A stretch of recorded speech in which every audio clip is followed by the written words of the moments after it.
some special guests, KT and Sid Jones, and we welcome everybody here, and we're glad they're here with us. And I'm going to let Jeff go ahead and introduce them. Ready, Jeff?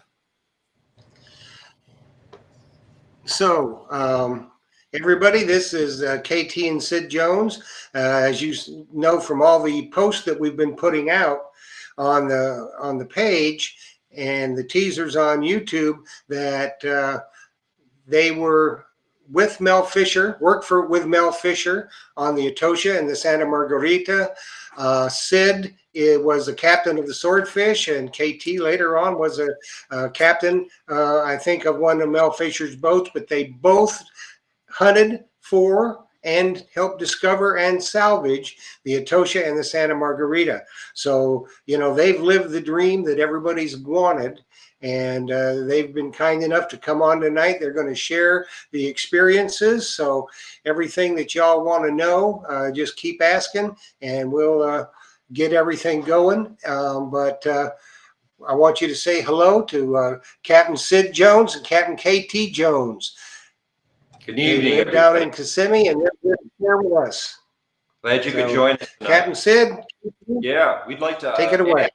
Not only did we work on the Atocha and Margarita projects, but we also worked the 1715 plate fleet projects, as well as a number of other projects down in the Caribbean for Mel. So we were pretty busy as we worked for him. But of course, our primary goal and our time out at sea was finding the Atocha and Margarita sites, which were certainly the biggest ones that we worked on.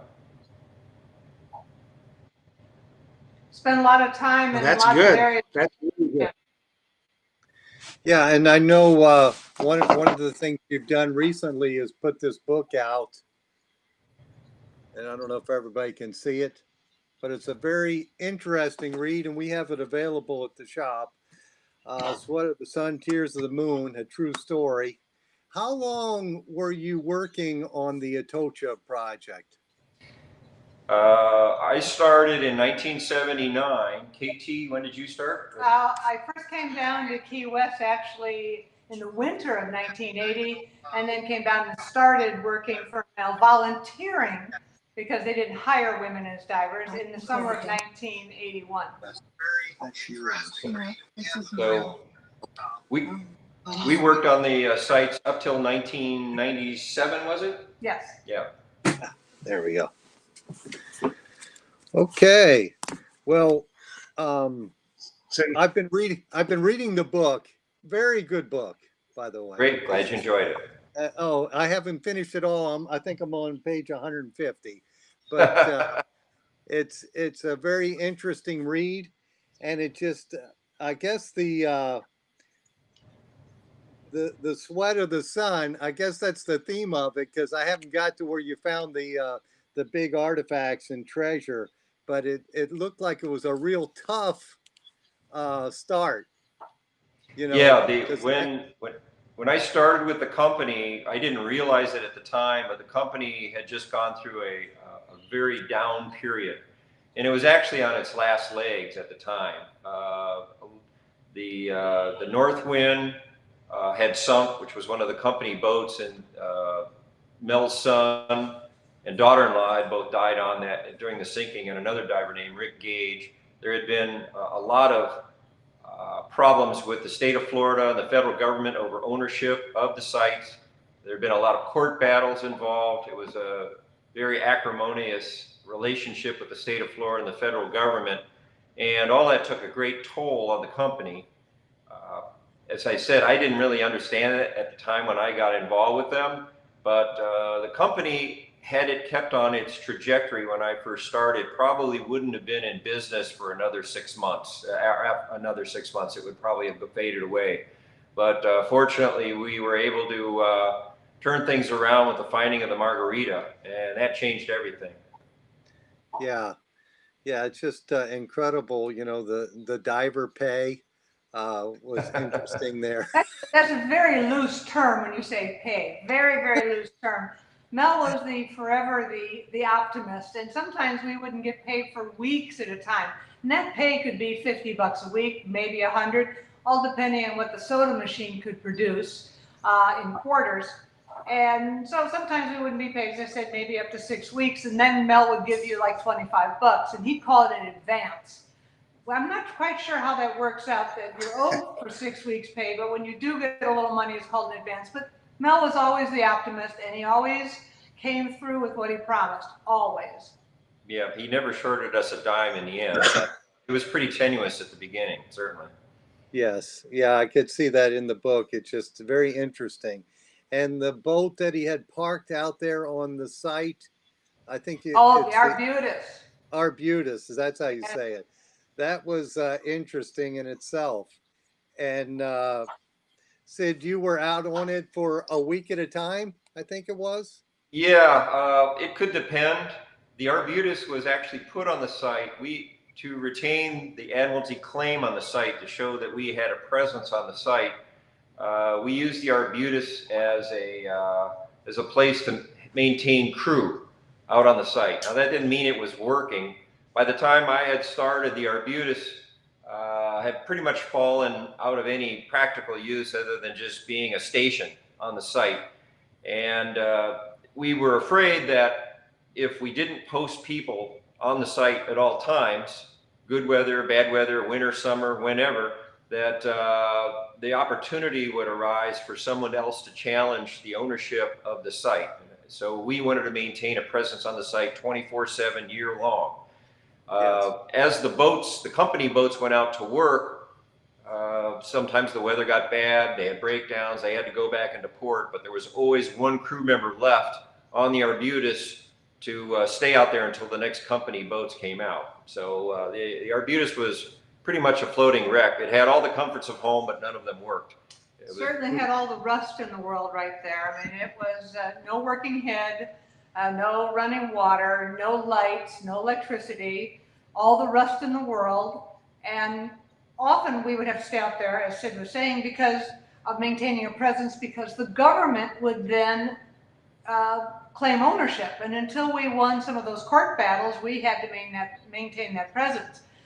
Sid had a tour of duty. I had a couple tours of duty out there. By the time I was out there, there had to be 2 of us, so I had to share 2 long weeks with nothing to do and no place to wash up or anything like that with another person. And being out in the middle of nowhere, 40 miles offshore, this was often a place where we called it the Colombian Chamber of Commerce might meet, where they would stop in the middle of the night and use the Arbutus as a waypoint to see where their drug drop would be. So it was always a little frightening out there at night of who might come to visit. And if you would be there when someone came to pick you up a week or so later when the weather would finally get better. Right. Yeah, it's a very interesting part of the book. So I like that.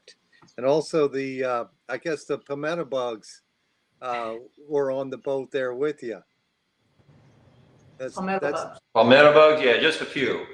Yeah, the palmetto bugs extreme. Most people call them roaches. In Florida, we just call them palmetto bugs, and they're kind of like pets. But there were so many palmetto bugs that they would actually, big industrial-sized garbage cans would get rattled around at night from all the palmetto bugs working through the garbage in them. So that was an interesting aspect of living out there.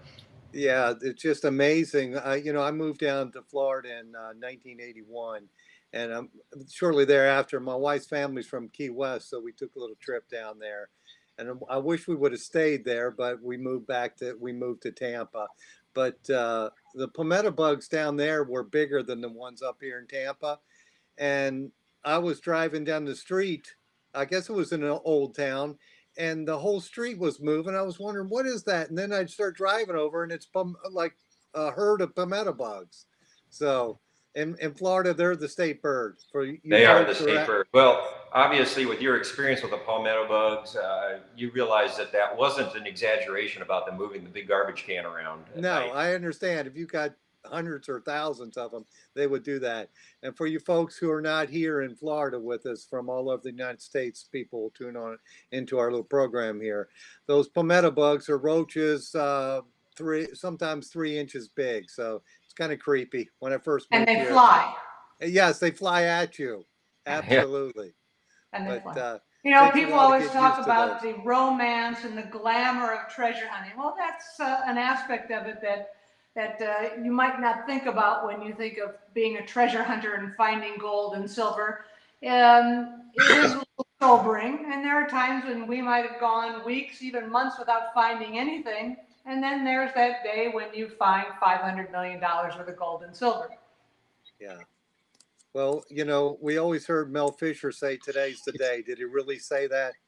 Every day, and then we would usually add today's the day except for our pay, but he would say today's the day, and he really believed it every day. Every day. Absolutely. Well, Jeff, I'm hogging the mic here, so you want to jump in anytime, go right ahead, buddy. Okay, man. Well, Sid, KT, a lot of people don't realize it was hot out there too, wasn't it? Yeah, it was brutally hot in the summer. The Arbutus wasn't the primary boat that we worked on. We had a gradient fleet of different kinds of boats that we worked on. Very few of them until the end had air conditioning on them. Most of the time, they were just exposed out there to the summer sun. So particularly the steel boats were very, very hot. They were like a giant heat sink.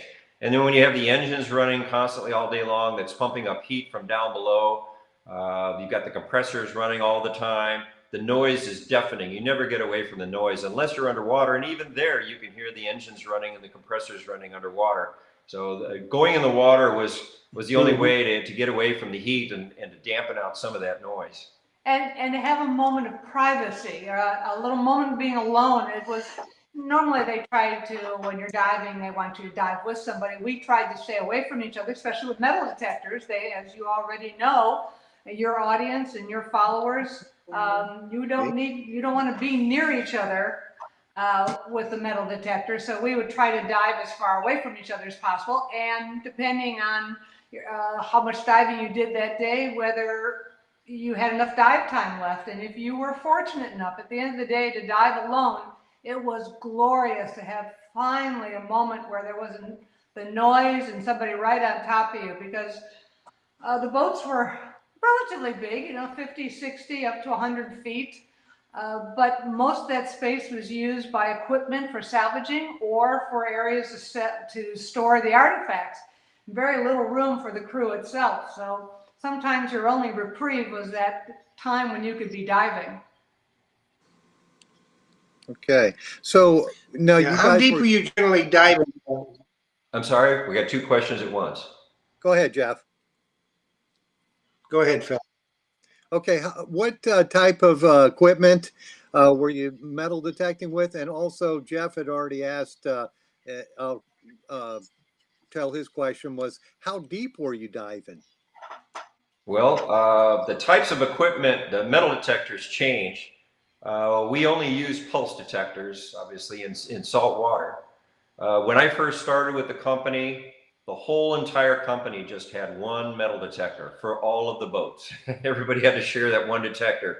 And it looked like a homemade detector made out of pieces of PVC. It was kind of a handmade coil. I'm not sure what its source was. It had been there a while, and we had to be very, very careful with it because it was extremely fragile. Once we found the Margarita and the investor money started rolling in, we started upgrading pretty rapidly. The next type of detector that we had good luck with was a Livermore detector. It was a British detector, and we had a number of those that we got. Ultimately, though, we started getting into the Aquapulse detector system, and those are the ones that we made the biggest finds with. And though there were different models that we used over the years, we pretty much exclusively used Aquapulses. Periodically, we would try other manufacturers, but the Aquapulses seem to work best for us. Why don't you talk about the depths, Katie? Oh, well, yes. The wreck sites ranged from the Margarita site about 20 feet to the Atocha site 60 feet, 60 plus. Of course, shipwrecks wrecked because they run into something. Even the Titanic wrecked in 10,000 feet eventually, but because it ran into something. And that's certainly the case with the Atocha and the Margarita and the other shipwrecks that we work, is they're in relatively shallow water because they've run into something and poked a hole and started taking on water and sinking. So The range was, as I say, 60 to 20 feet, and the Aquapulse was a champion. I mean, we know them. We have thousands of hours with an Aquapulse. We use both the smaller loop as well as the probe, and we know how they sing. We can tell every nuance of them, and of course, the whole finesse to it is slow, steady, make them as hot as you can stand and still listen to them. And you really get to know them well, and you never ever leave a hit behind. You dig everything up because you never know what it's going to be. We have found gold right next to engine blocks. We've found gold and silver bars underneath garbage on the bottom. You never assume you know what the hit is until you've dug it completely out. The use of the detectors was certainly a progression of learning for us. Early on, ironically, I'm sure some of your viewers will be surprised to learn that neither KT nor I, nor most of the other folks that worked in the company had ever used a metal detector before getting involved with Mel Fisher's organization. I mean, we were all divers and we had other skill sets as well, but very few people had actually used a metal detector. So it was a big time learning experience. On a site like the Santa Margarita, where the sand was extremely shallow and the artifacts were relatively easy to find, it was easy to think that you were doing a pretty good job with a metal detector because there were just coins and gold jewelry and lots of shipwreck artifacts all over the place that were easy to detect. And we got kind of shown that our technique wasn't as good as we thought when we started going back to the Atocha sites. And some of the folks from the 1715 fleet, John Brannon, as a matter of fact, came down with his crew. And of course, the 1715 fleet is a much different animal. Those sites have been worked for decades. And finding things on the 1715 is a lot harder. And we watched the way that they were using their detectors and the techniques that they were using, which were a little foreign to us. And they had great success down on the Atocha and Margarita site. So, but we were smart enough to be able to adapt to their techniques and start to use them in all of our shipwreck operations, and with great success as well. So you talked about a lot of trash being found. How many pull tabs have you dug digging for gold? Well, pull tabs not as much as fishing weights, and a lot of, and this is an interesting story, a lot of sardine cans out on the Atocha site, which is 40 miles west of Key West. It was a lot of lobstering out there, and the way that they would bait the lobster traps is with sardine cans. And back in the summer of 1982, you must understand that the Atocha wreck site is huge. It's 25 square miles. It's over 10 miles from where the main pile is to the last known artifact that was found. So it's spread out through a vast area. And one of the areas we were working in was ultimately in 1982, which is 3 years before we found the main pile of the Atocha, was in deep sand. And we were working that area. We had dug a hole with our mailboxes, which are prop wash deflectors, and the hole was quite deep, high berms of sand. And another diver and myself were in the hole. He had a large loop Aquapulse. I had a small loop and a probe, and got a hit in the side of the berm. This is a large sand bank. And tried as we could. The sand is coming down. It's much like, you know, trying to find a hit in the surf because you're constantly filling in the hole that you just dug.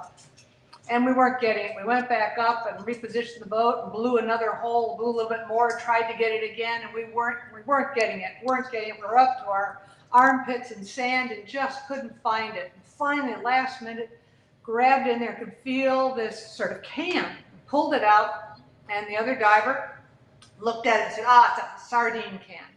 And I took it from them and I shook it. I went, I don't think so. We brought it up to the surface and we opened it up, and inside was an emerald cross and ring, just like it had been packed away almost 400 years ago. A huge emerald, in about 25 karat emerald. I think a total of 5 or 7 emeralds in the cross, plus an emerald ring that was found in this box that belonged to the Bishop of the New World. And this happened to be in what looked like a sardine can. So again, we go back to check every hit. Absolutely. Yep, dig it all. You got to dig it all, especially I guess when you're on the site there. So that's awesome. I'm starting to get some questions in now, and let me just go through a couple of them. Uh, have you guys ever used any of the MindLab products, the Excalibur 2 or Excalibur? No, not, we haven't underwater. Those detectors, I think what we were doing predated the Excalibur. Yeah. I could be wrong on that, but that wasn't one that we were using on any of the sites that we worked on. We have had a little bit of experience with it. We tested one recently with some artifacts because now that we are interested in the land side, detecting, in other words, working the 1715 fleet beaches, we are looking for what would be our next personal detector to buy. And so obviously we've got thousands of hours with aquapulses, and we wanted to compare the aquapulse. We heard the MindLab was pretty good, and we've done some tests with it, but I wouldn't consider the test definitive at this point. Do you have any comments on that, Katie?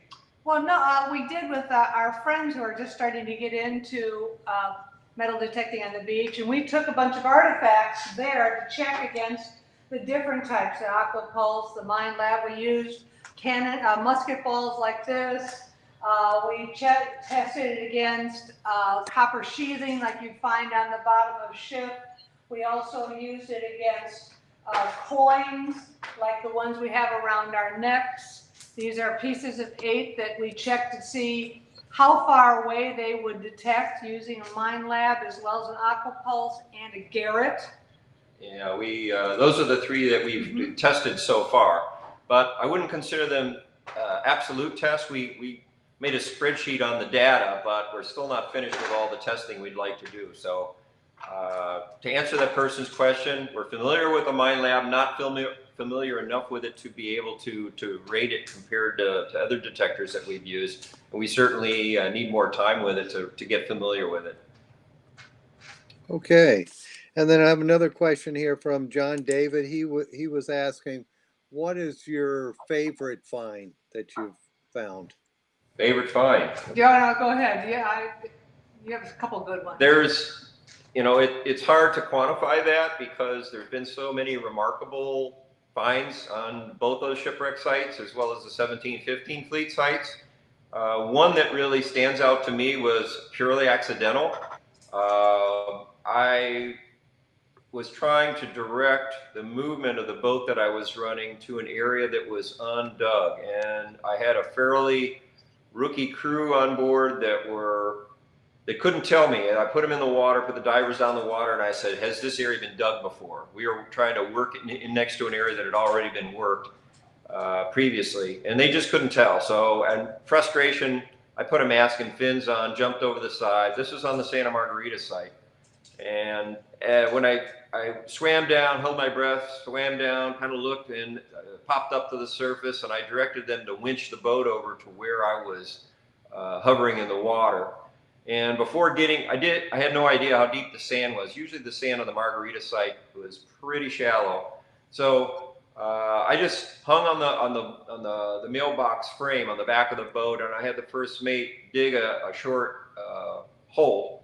He ran the engines for about maybe 30 seconds, something like that, just to see if we could punch through the sand to get to the bedrock in the area. And before any of the other divers got in to check the hole with metal detectors, I took another quick breath and swam down through the clearing overburden that was swirling through the water from our excavation. And on the bottom of the seafloor, as I swam down, I could see kind of a square. It looked kind of gold from a distance, and as I got closer to it, it obviously was gold. And what was there was the remnants of a box that somebody's personal treasure box, I guess it was. The box was long gone, but the contents were all there. And so I was pretty good at holding my breath at that time, and I grabbed up the contents and brought it up to the surface. It turned out to be 26 pounds of gold in the form of gold bars and gold money chains. So that was a pretty good free dive. Not many people get a chance to do something like that. Yeah, 26 pounds. That's incredible. So before you go any Yeah, further, well, why don't not you, many people get to do the stuff that you guys have done. yeah, before we go any further, Jeff, well, Sid, why don't you explain to the people, because I'm pretty sure they have no idea how you guys are blowing the hole in the sand with the props. Okay, Katie, I'll talk about airlifts if you want to talk about the blowers.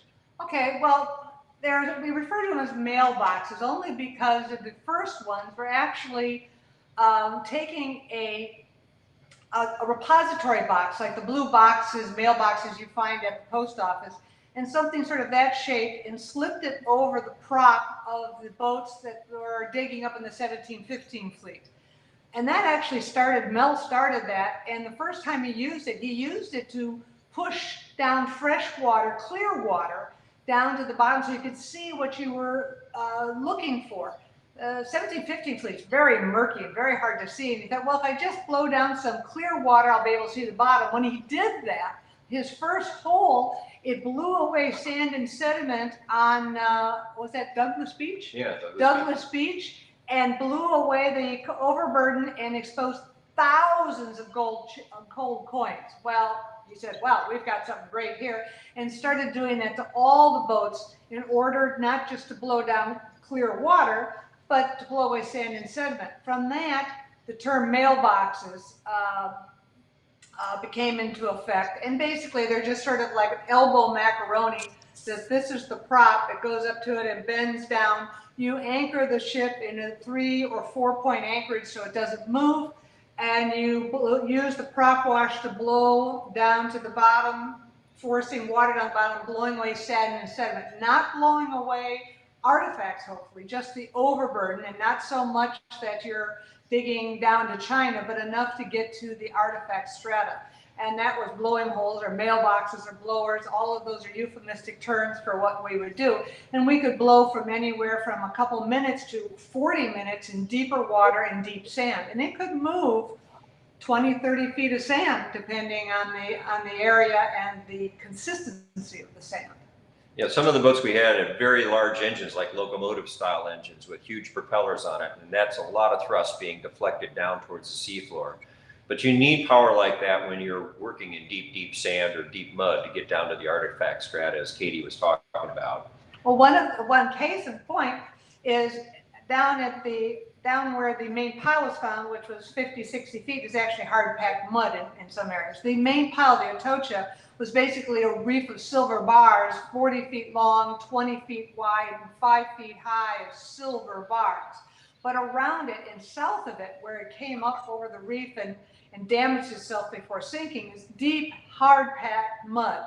And even there, when we would be exploring and trying to find the rest of the trail, we could blow for a half hour, make a small dent, maybe a foot dent or so in the mud, and then metal detect and try to get a trace of a hit of the whatever might be below. In the case in point, there's a picture I think you've shown of me with a whole bunch of silver bars. Those silver bars were found in the mud quite deep. After we blew the hole and blew away a foot or so of sand and sediment above it, another 3 or 4 feet using an airlift, which Sid will tell you about, to actually take the overburden off of that. And those 12 silver bars, and they're big silver bars and heavy metal objects, were only a slight little growl on the aquapulse. And that was picked up because we went very slow and kept it to right on the top of the bedrock or on top of the mud there.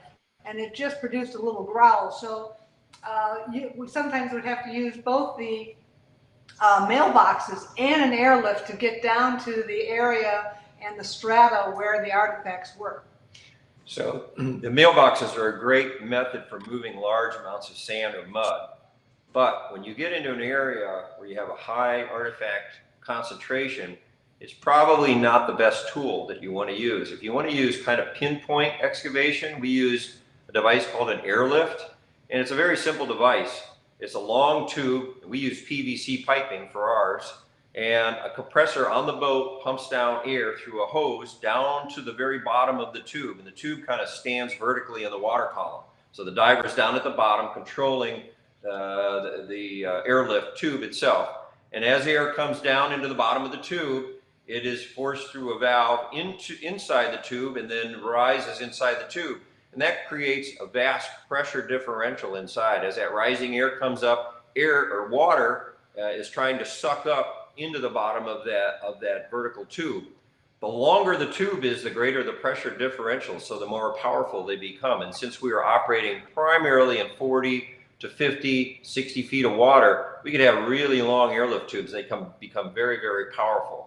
So that's what we use for excavating areas like the main pile find on the Atocha, where there was hundreds of thousands of artifacts in a relatively small area. We don't want to disturb the artifacts. We didn't use the airlift to suck artifacts up. We're just using the airlift to release the overburden over the artifacts. You would actually be holding the airlift in one hand and fanning gently with the other hand until you got to an artifact, and then you'd put the airlift to the side, because you had to be careful with the airlift. The airlift being so powerful, you could suck up ballast stones, cannonballs, things like that. And the problem with that, as they go up the tube, they're going to come out at the top, and then they're kind of rain down on top of you. Once they get to the end of the very top of the tube, then they're kind of come floating back down on top of you. So you never want to suck up heavy stuff. You don't want to suck up stuff at all with this kind of excavation. It's just for exposing area and gently operating it. But if a diver mistakenly let go of the tube and it fell down into a pile of ballast stones or other heavy things, it would just suck it right up.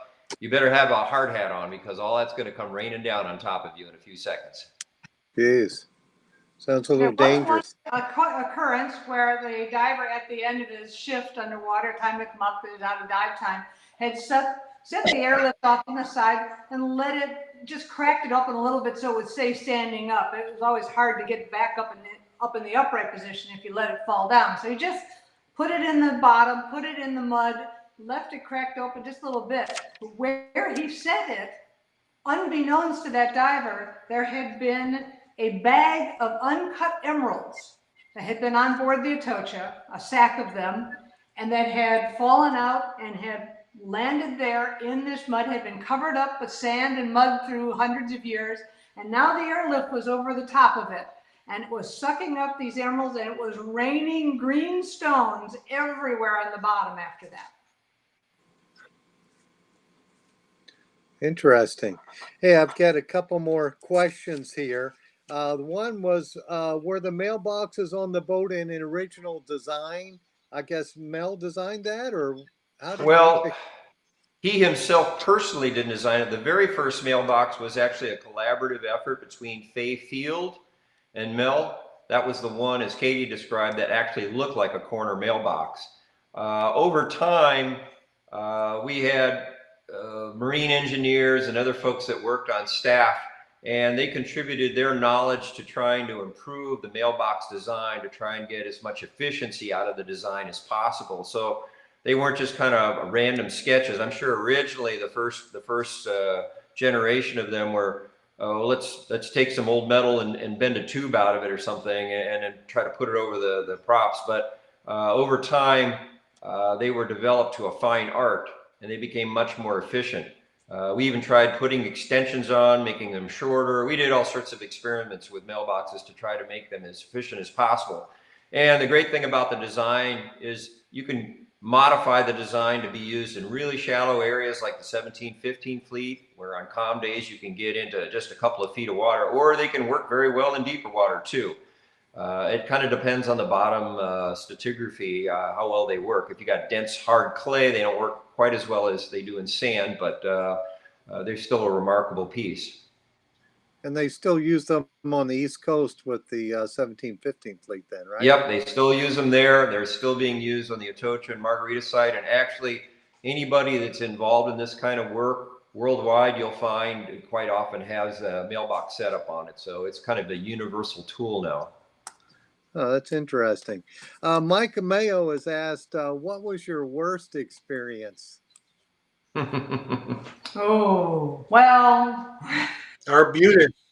Well, Arbutus Yeah. is pretty bad. Yeah, Arbutus is pretty bad. And there were long days. They say there was not, they talk about the glamour of treasure hunting. And long, hard days. And we probably spent 300 days at sea a year. And in the summer months, probably from April through October, we would be out a week to 2 weeks at a time, come in 11 o'clock at night. And it was a good 3 hours transit from the site back to Key West, get in 11 o'clock, get up early next morning, refuel, re-provision the boat, and go right back out again for another week or two. You're pretty exhausted by November. The crew, there was a big turnover in the crew because it wasn't what they thought it would be. If you made it through a season, some of the crew, that was about as much as you got out of them. So there were a lot of days like that. There were years when we found one coin. You just had to keep going and keep believing in the end result. I think that was the advantage of Sid and I both being there. Though we didn't work the same boat much of the time, we kept each other going. One person would get tired of it when the other person was still excited about it, and so it kept each other going. But a particular bad time, well, Yeah, it's kind of hard to pick out one. I would second what Katie said. Long periods of time without a lot of fines coming in and very low amounts of money. There were people that got injured. I got seriously bent, diving accident during the course of our employment. That certainly wasn't very good. But I think the worst part of generally was the long hours. I never slept well at sea, particularly when I was in command of one of the vessels out there. I was sleep deprived for years. And you never work effectively once you've been out at sea for a few days. And once you start to get into a week or 2 weeks or longer out at sea, your efficiency as a human really starts to go down. And so you're exhausted. The heat is obviously an issue. Problems with other crew members really become a problem. Imagine people that you work with. Maybe if you work in an office or a shop or something like that. Imagine having to live with them 24/7. It's one thing to work with them and then leave after 8 hours, but if you have to live with them, that adds a whole nother layer of potential problems. So I spent a lot of my time as a captain on the various boats trying to resolve personality conflicts, which often started very small but could get very out of control in that cloistered environment. yes. Yes, it's long days and very competitive. The competitiveness is something that's hard to describe.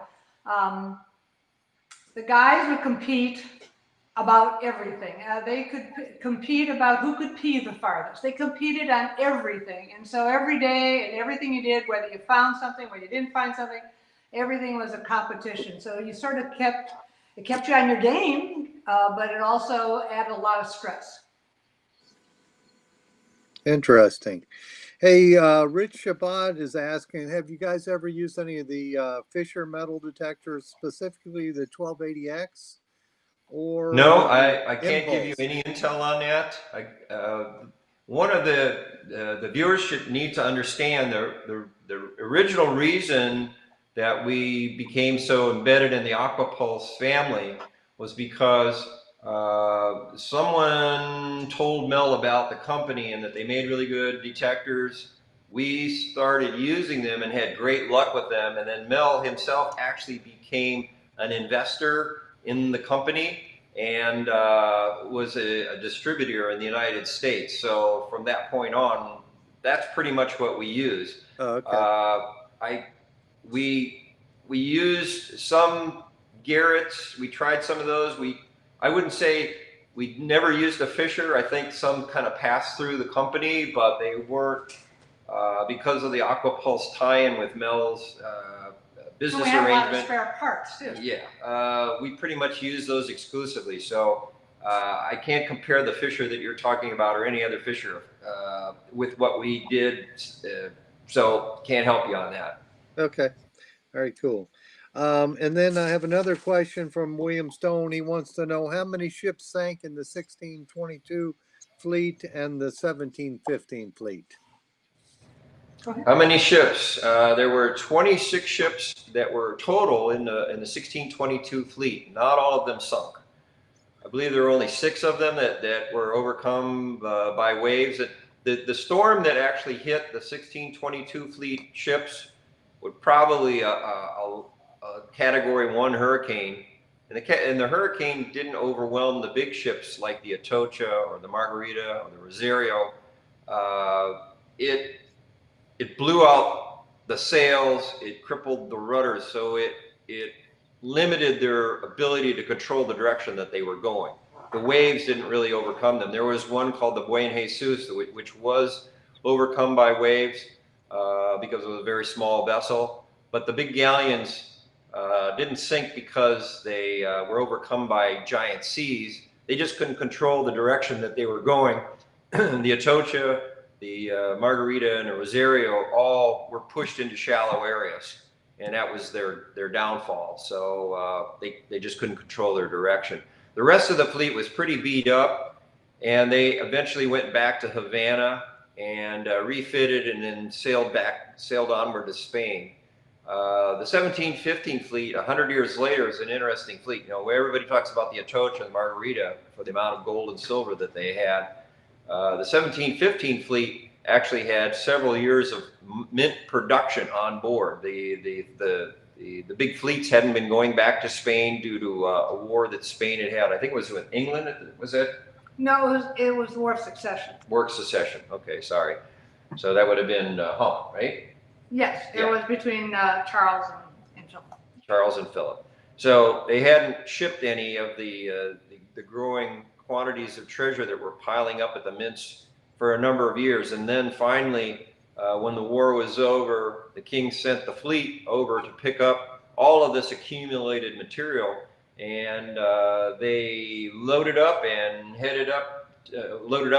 reprovisioned in Havana and set sail back to Spain, following up the East Coast. And of course, they got hit by the hurricane. Do you remember the exact number of ships that was on the 1715 fleet?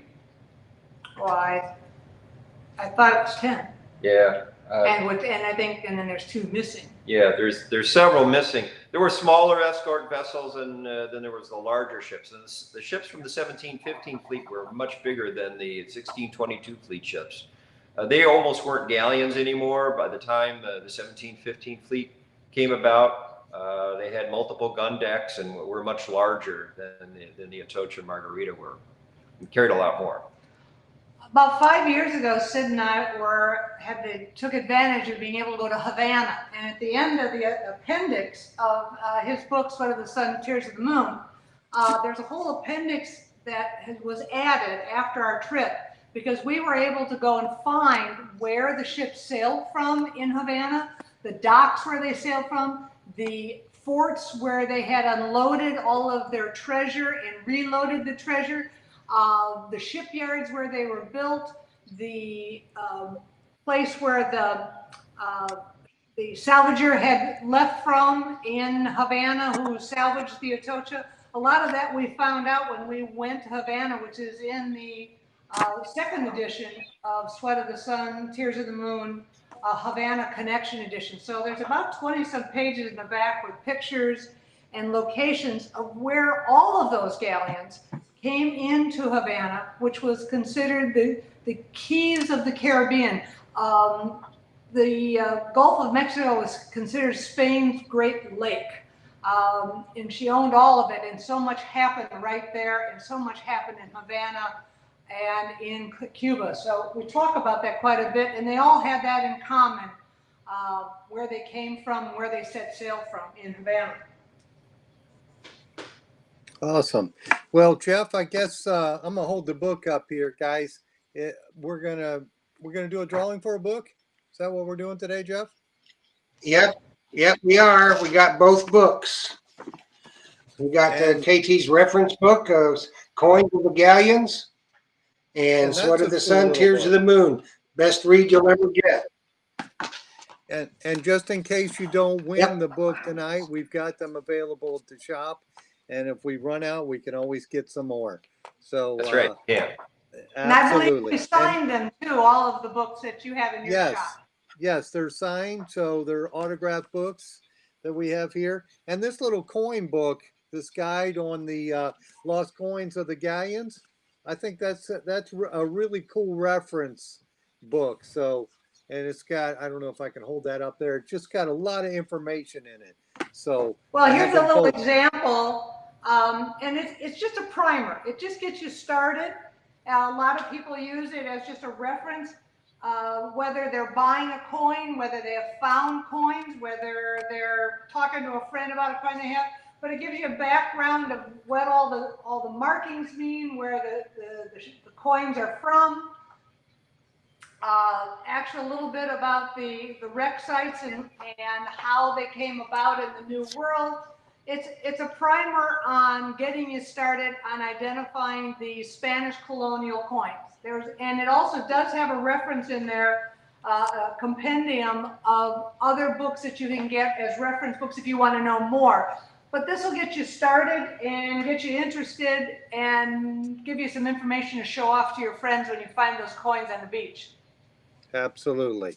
So you ready We've had do a Okay, few questions about detectors earlier tonight, and they're all good questions, and we weren't quite able to answer probably as well as the viewers would like. But we also want to mention, and those of you that have been detecting a long time already know this, a lot of the detector use that we got the best options out of was our Mark II eyeballs. Sometimes a detector won't pick up a lot of the stuff that we are finding. Little tiny pieces of gold. Here's an example. We'll try to hold it up to the camera here so you can see it. So here's a little rosary bead. It's 23¾ carat, hollow. And most detectors, because there's so little actual mass to it, most detectors would have a pretty hard time finding something like that. So that is definitely an eyeball find. Here's another extreme example. You've probably heard that we recovered over 10,000 uncovered emeralds on the Atocha. A lot of them were very, very large, super high quality. And then there was the other end of the spectrum. And again, to show you where that Mark II eyeball comes in handy, that little tiny green thing there is an emerald. Which we found by sight alone. Found by sight alone. So when you're out detecting on the beaches or wherever you like to go, keep those eyes working. Just don't zone out and wait for the detector to signal you've got a hit. Use those eyes too, because an awful lot of the material, the objects, and particularly the really valuable stuff we found by eye. Yeah, because I can imagine, seeing something like that underwater or wherever you're at, it would look different than the surrounding areas. So you're looking for man-made objects, Yep, different absolutely. shapes, different colors that you're not looking for. So that's what you're looking for when you're doing that. We do that in land hunting too, or if we're shifting Absolutely. or screening, we're looking for circles and squares and different colors and shapes that are not native to that site. So that's right. Absolutely. And usually there's no square edges in the ocean unless it's man-made stuff. And of course, there's no ballast rocks. There's no river rocks in the ocean unless they're ballast. I mean, here's an example of a ballast rock. You find one of these in the ocean, you are near a shipwreck of some sort. And just like the land finds, you never want to walk away from a hit. I was working in an area with a metal detector that I got a pretty strong hit from. It was digging down in this big solution hole in the bedrock. And I dug and dug and dug and dug and dug. I was having to hand fan it. And I got down about 2.5, 3 feet down, and I found an aluminum beer can. So I pulled out the aluminum beer can. It had been kind of frustrating to get down to it. And I put the detector back down in the hole, and there was still the faintest little hit. So I dug a little bit more, a little bit more, a little bit more, and then I found another piece of a beer can. Well, you would think most people would be pretty frustrated by that time, and I certainly was. But I put the detector further down in there and got the slightest little bit hit again. And I dug down to it, and it turned out to be this little gold bar bit. Now, whoops, let me get it settled here. You can see there's part of an emerald on it. It's just the way that we had it mounted. But this is a little chunk of gold from a 17th century business transaction. This might have been in one of the passengers' pockets. It's a piece of a gold bar that was chiseled off to pay for something. And as I'm holding it here, you can also see another one of those uncut emeralds that we talked about. It's mounted on there for so I can wear it around my neck that way. So that's an Atocha uncut emerald. So you never know. Keep digging down to make sure that that hole is clean before you give up on it. Absolutely. So And Jeff, we one were, thing that does Okay. not ring well. I'm sorry? go right ahead. I didn't mean to cut you off. It doesn't ring well. Believe it or not, are gold chains. Gold chains are terrible. They pick up terrible. They all the links cancel each other out. And so finding gold chains on the bottom is often difficult. It'd be a very weak hit. And this, Sid, you're standing. Why don't you show them the emerald button? This is a emerald button. They're one of 67 up. There we go. Trying to find the right spot for it here. There you go. Yeah, that's good, You right see the there. emerald button that's mounted on that on the top of that coin. Yeah, there were 67 of those that were found. We did find these with a metal detector. So because there was enough mass, because they were all kind of in one area. Yeah. But individually, it'd be very hard to pick up. The gold coin, by the way, is from the 1715. The button is from the Atocha. Awesome. We have 10 minutes. All right, Jeff, why don't you go ahead, buddy? Okay, the name is drawn. Give them the rules. I don't know. My internet probably acting up, and you probably can't hear me. It's starting. So the name is drawn. You got 3 minutes to text or messenger Phil or myself. My number 850-545-1651. Phil, what's your number? 813-732-7433, or make us both happy and just do it right here Okay. on Facebook. They can message us. Go right ahead, Jeff. Okay, the winner, Crystal Genzer. Crystal All right, Genzer. congratulations, Crystal. Yeah. And what is she? What has she won? Jeff? She wins the books. Okay. Sweat of the Sun, Tears of the Moon, and the Galleons. Coins of the Galleons. I've Okay, got them. so- She needs to give me her information Yeah, and how? We'd also like to share. if she's here. Good. We'd like to share with all of your fans and friends. We do have a website. It's Atocha Treasure Adventures. Right now it has some pictures on it. We're going to be posting videos that we've taken through the years, underwater videos as well as operational videos of finding some of the treasures we found. There, as it happened videos using detectors, using airlifts, working under the boxes. You'll get to see it from our point of view, just like Sid's book tells the story from a diver's point of view, what it was like to the trials and tribulations of finding all that treasure. But the videos, as we're coming up to posting them here, probably before the end of the year on our website, will also give you that insight of sort of being there with us, both underwater on the deck and finding the treasures and looking for treasure along the way in the salvage operation.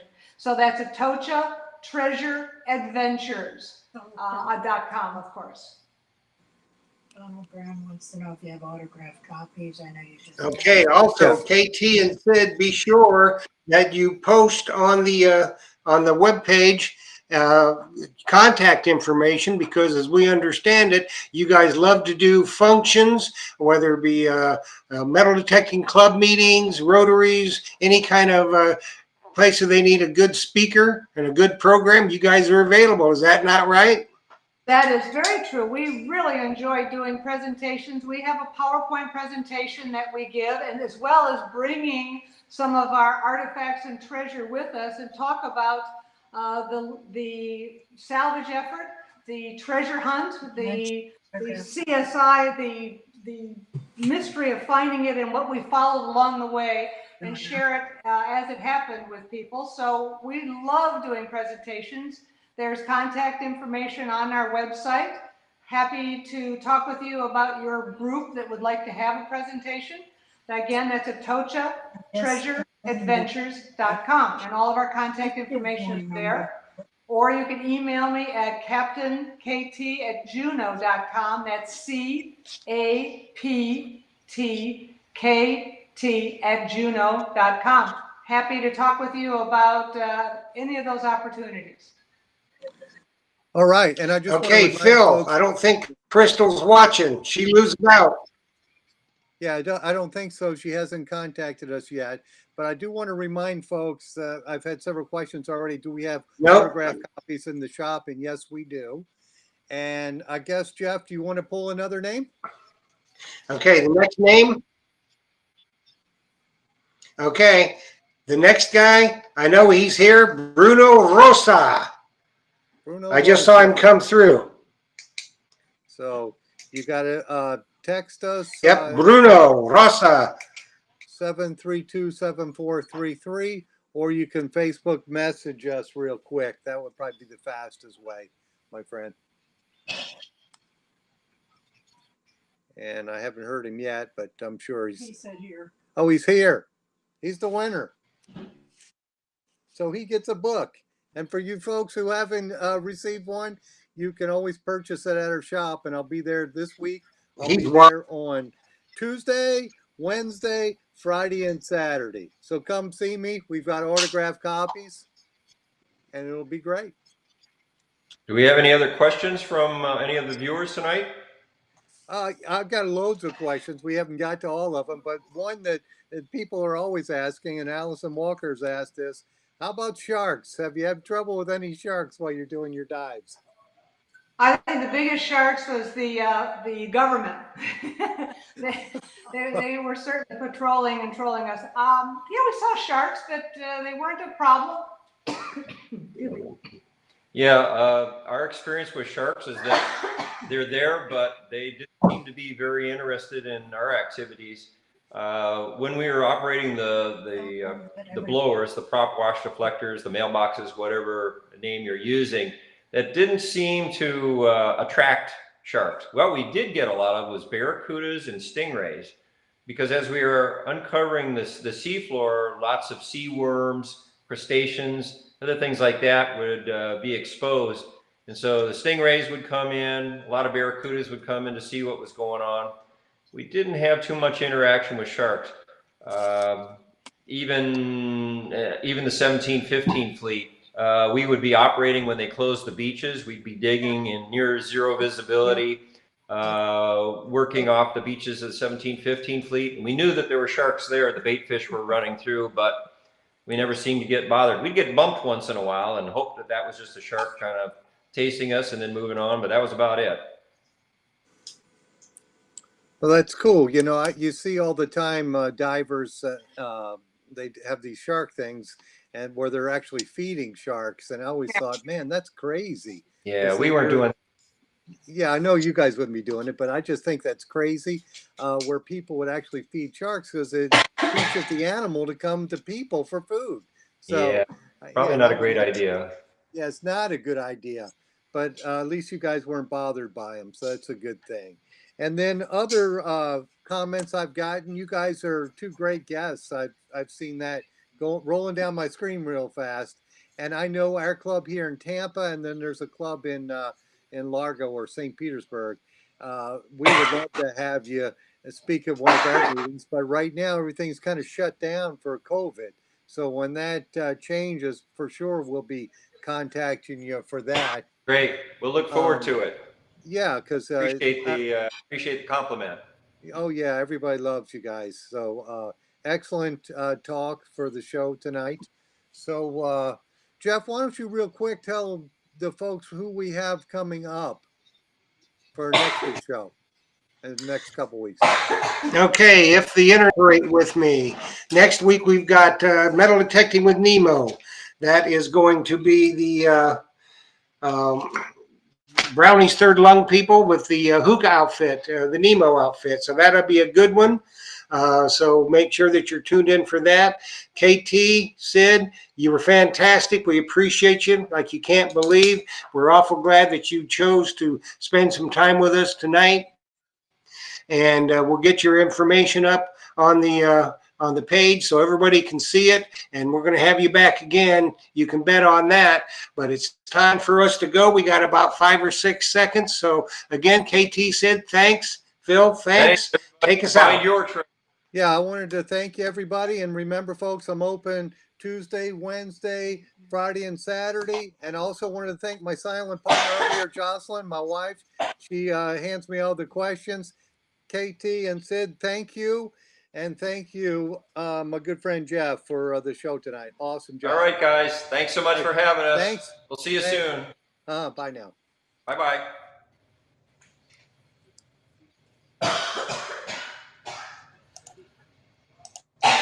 You need a drink of water? Yeah. Well, hopefully that went okay.